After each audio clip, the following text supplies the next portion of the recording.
What's going on, everybody? It's your boy, Pitch and Push Sports Talk Radio. Season 4, episode 7. 7. It's going down. Down. And guess what? We got a returning guest. Yes.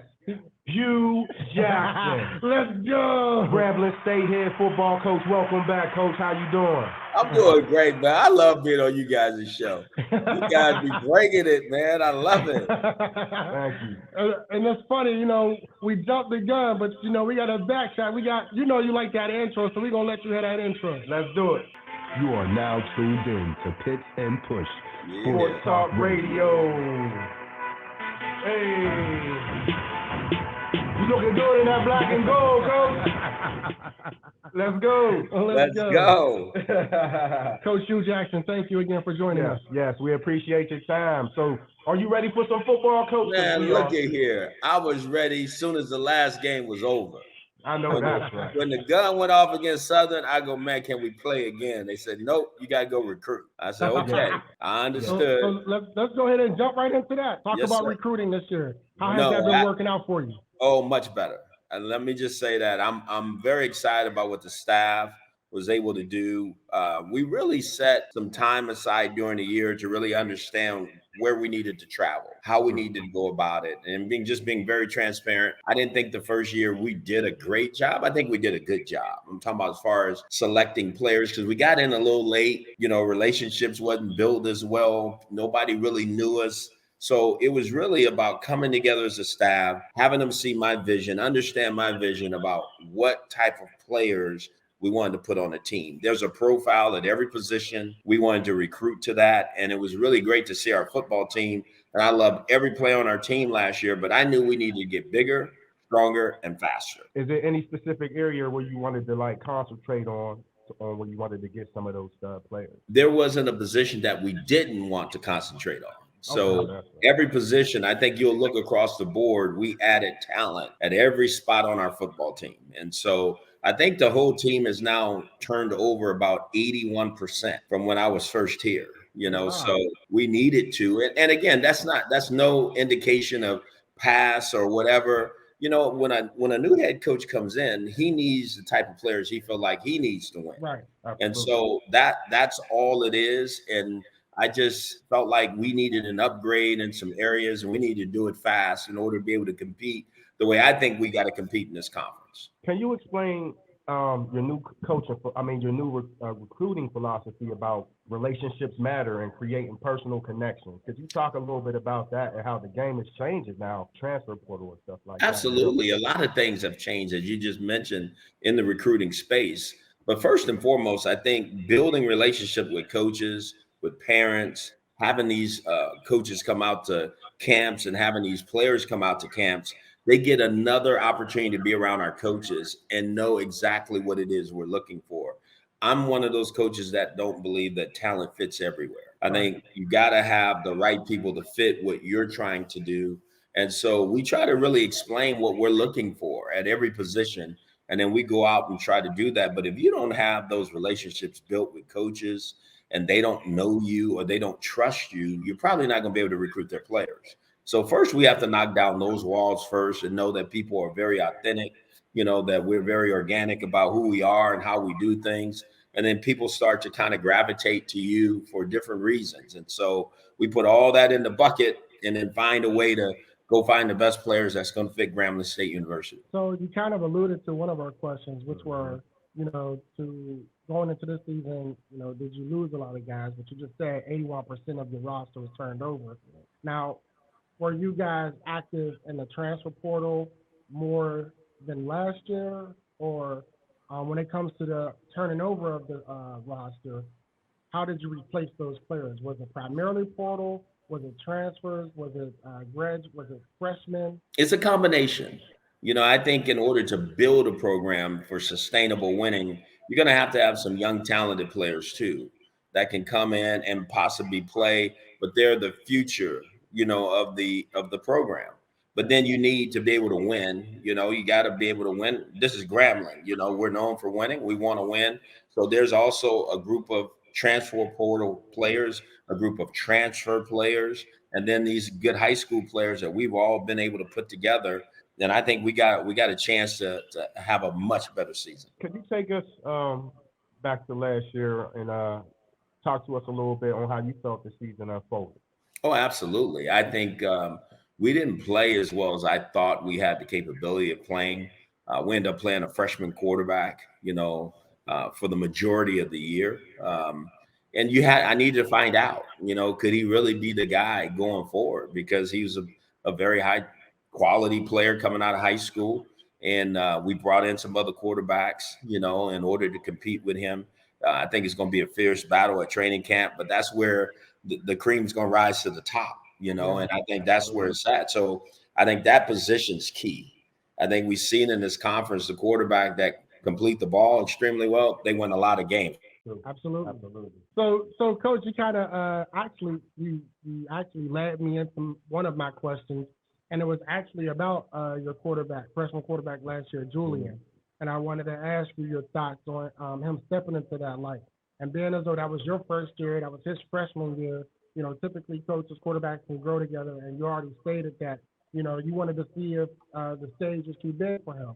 You brought in some talent to basically, elevate his game. Because anytime you bring in competition, it's to elevate. That's what it's about. You either elevate or you fall down to the bottom of the depth chart.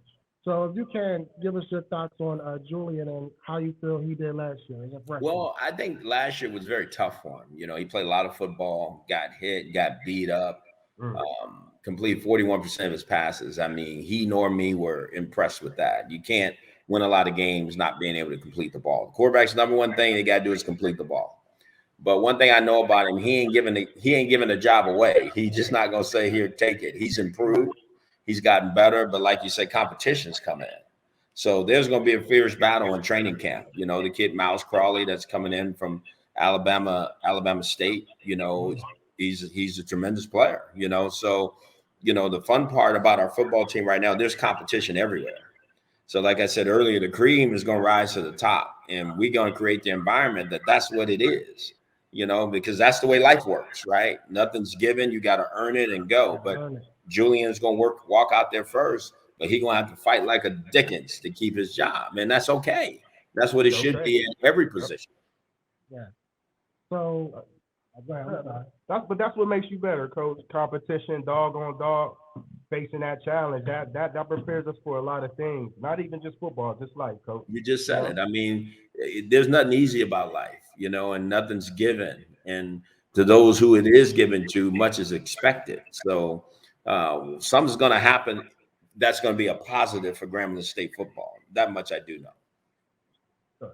So I'm sorry, real quick. One of the questions I wanted to ask you was on something that I think I observed from your team last year was that despite the fact that you guys went 3-8, of course your expectations going into a season is not a losing season. Every coach goes in, regardless of how long you've been there, what players you have. The expectation is we're going to go in to compete, and we're competing to win.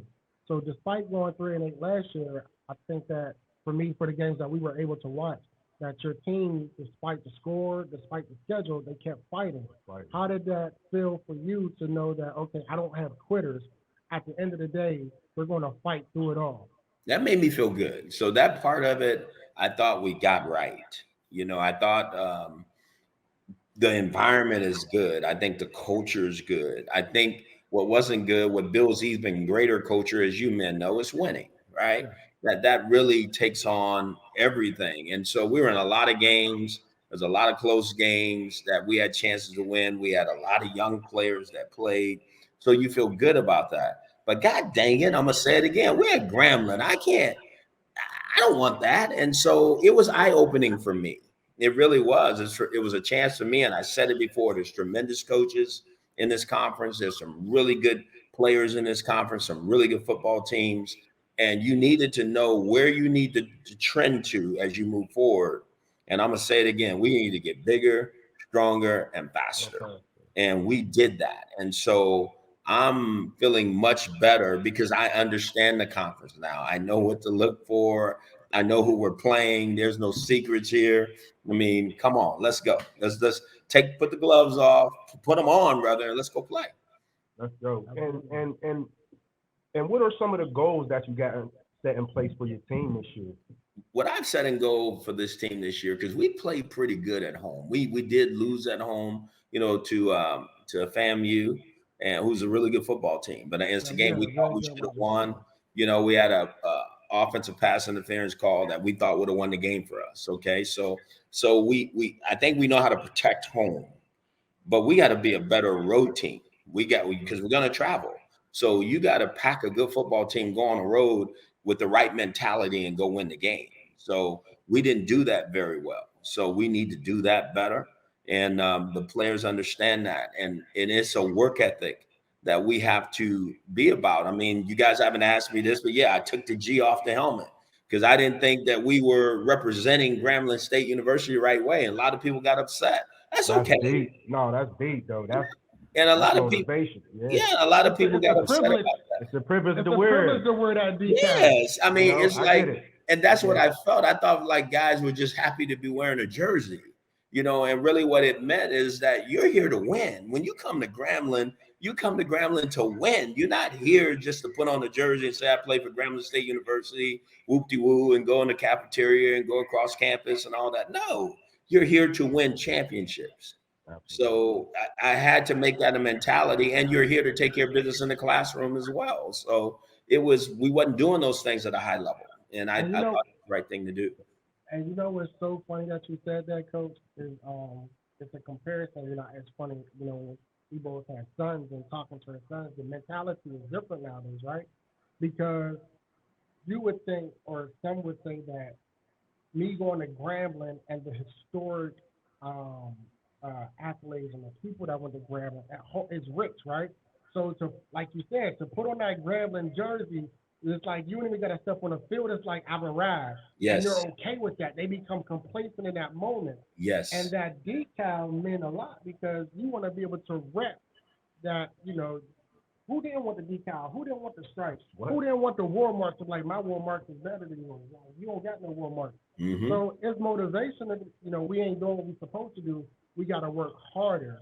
We got to work better.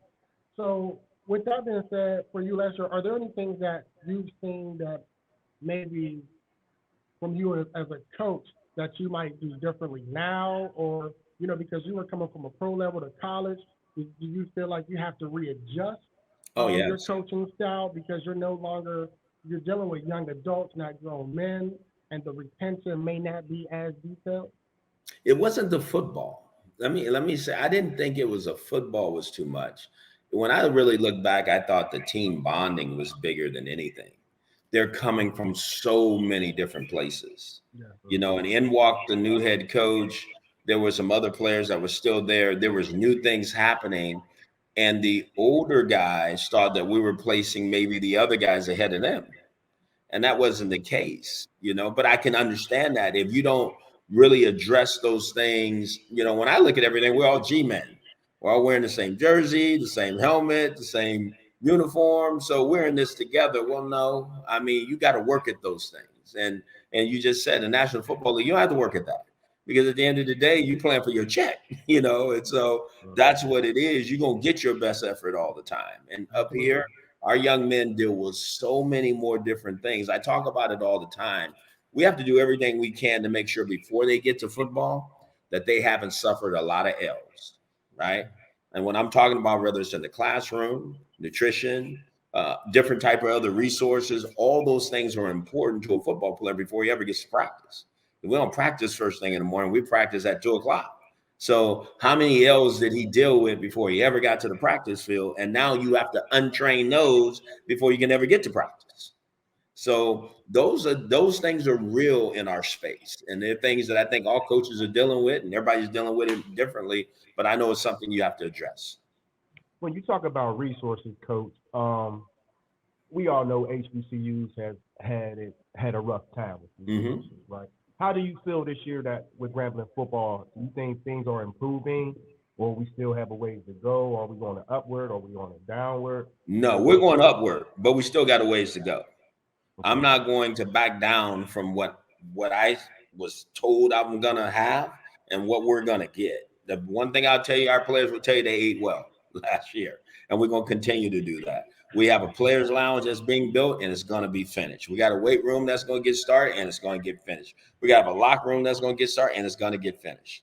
And to me, those things, and again, I'm not trying to make it as good as Alabama.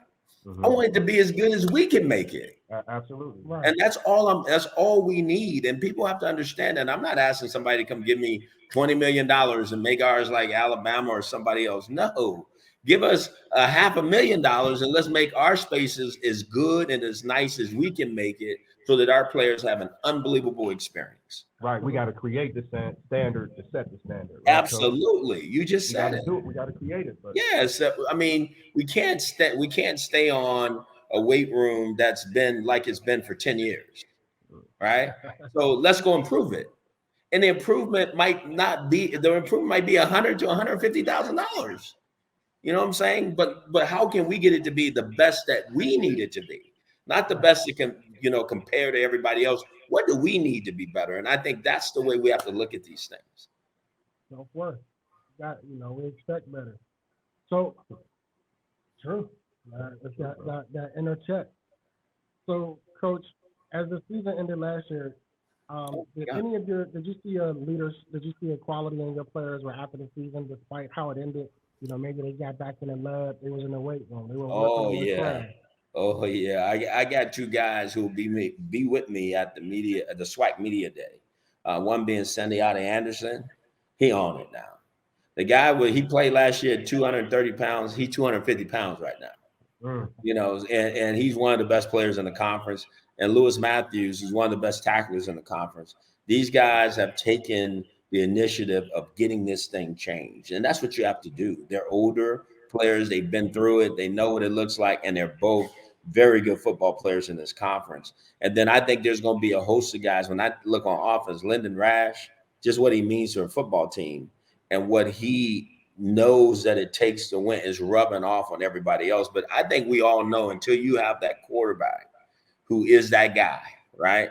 That's what changes it all. And I think that's going to happen this year. I really do. I think the cream is going to rise to the top, and then we go that way. I truly believe that with my whole heart.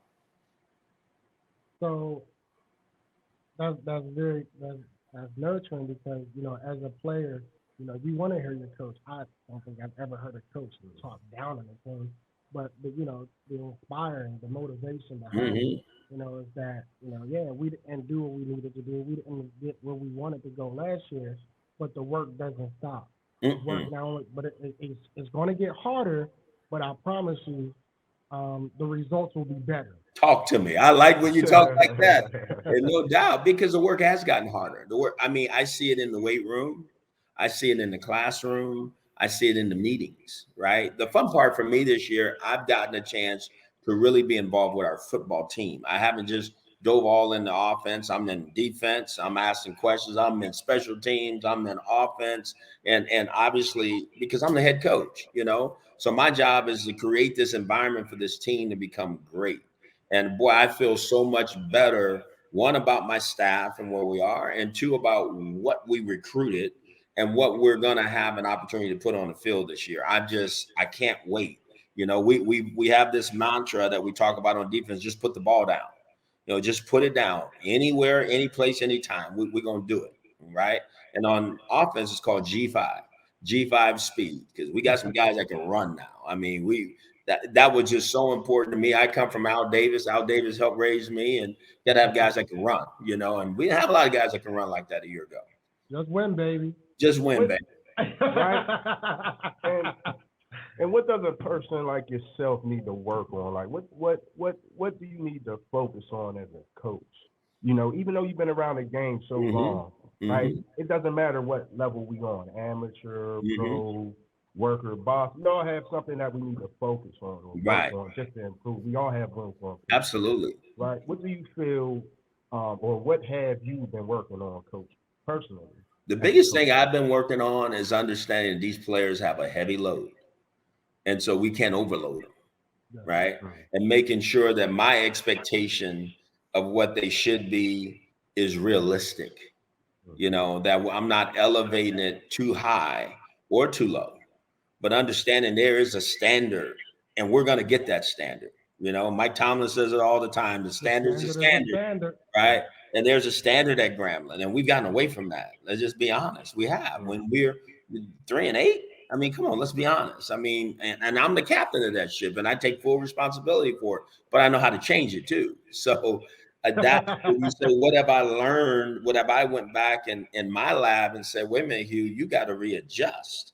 You know, you got to recalibrate for these young men to put them in a best position at all times to be the best that they can be. And to me, but there's also a challenge in that too, right? It's not lowering anything, as you guys said a second ago. Everything is ratcheting up even harder and higher because the reward on the other side is even greater if we can get there, and we're going to get there. So I want to pivot a little bit, Coach. I'm away from football, but I want to get your thoughts on HBCU Go TV. HBCU Go? Yeah.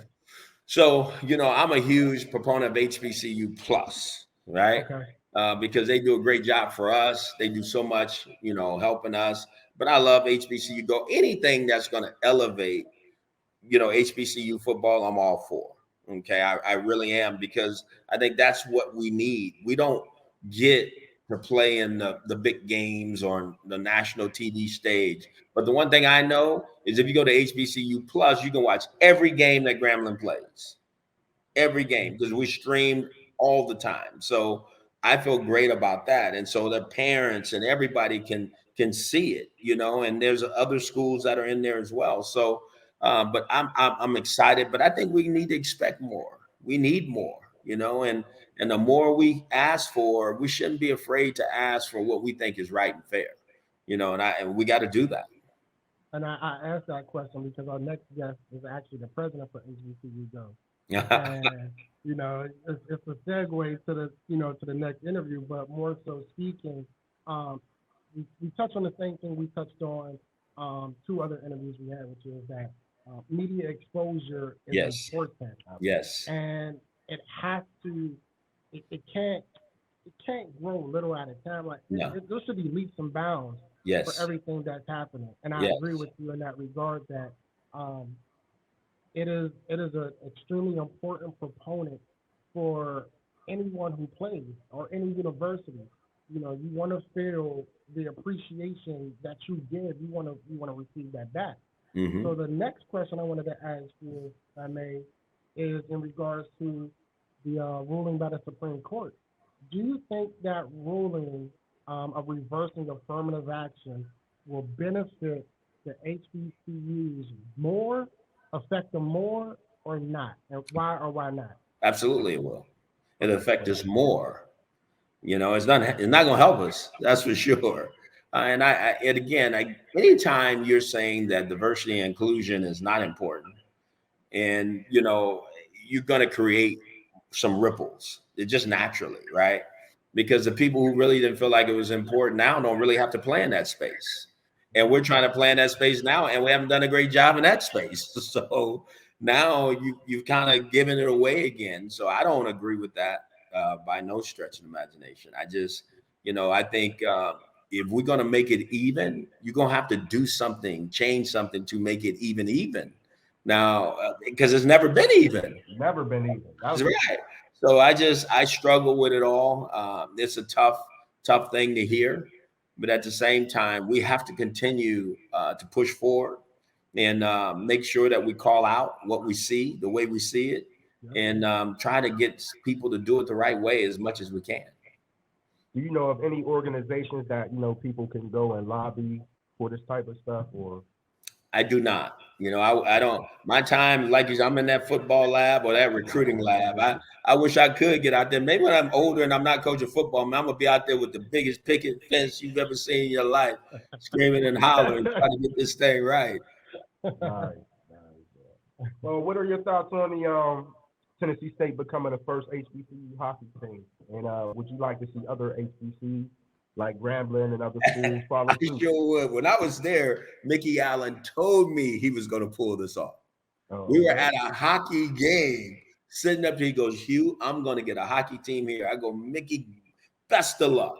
Because I thought he had a plan, you know, and it's awesome to see him put that thing together and have it come to fruition and show everybody you can do more. Yep. You know, you can do more than you think. You just got to have a process and a plan and a process, I should say, and go do it. And he did it. I'm so proud of him for doing that. Would you like to see other HBCUs follow? Yes, why not? You know, people, well, we can't add sports because we don't have any money. What do you mean you have no money?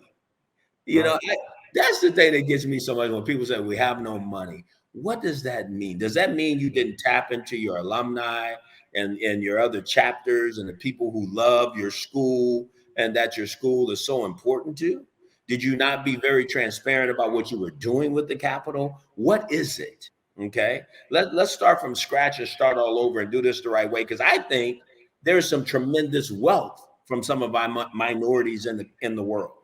And we got to tap into it. Yeah, this is awesome, man.